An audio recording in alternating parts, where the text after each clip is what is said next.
Praise the lord.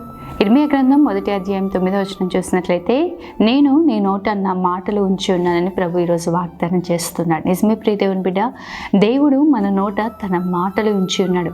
ఆయన మాట ఎంత శక్తి కలిగింది అంటే, ఎండిన ఎముకల్లో సైతము జీవాన్ని కలగచేసేది, చీకట్లో వెలుగును కలగచేసేది. ఆయన మాట వెల్లడి అగుటతోడనే వెలుగు కలుగును అని దేవుని వాక్యం సెలవిస్తూ ఉంది. నిశ్చయంగా ప్రియ దేవుని బిడ్డ, పలికే ప్రతి మాట, మాట్లాడే ప్రతి మాట విశ్వాస సంబంధమైన మాటగా మీరు మాట్లాడగలిగినట్లయితే, విశ్వాసముతో దేవుడు నేను మాట్లాడుతుండగా అద్భుతం చేస్తాడు, నా మాటల ద్వారా దేవుడు కార్యం జరిగిస్తాడని విశ్వాసంతో పలుకుతుండగా దేవుడు తప్పక మీ జీవితాల్లో మేలు చేస్తాడు. ప్రియ దేవుని బిడ్డ, జీవమరణములు నాలుక వశమై ఉన్నవి.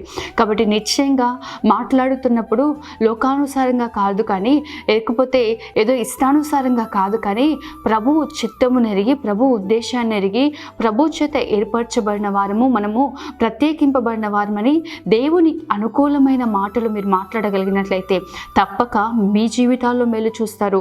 మిమ్మల్ని బట్టి అనేకులు ఆశీర్వదింపబడడం మీరు కన్నులారా చూస్తారు. ఆమేన్. God bless you.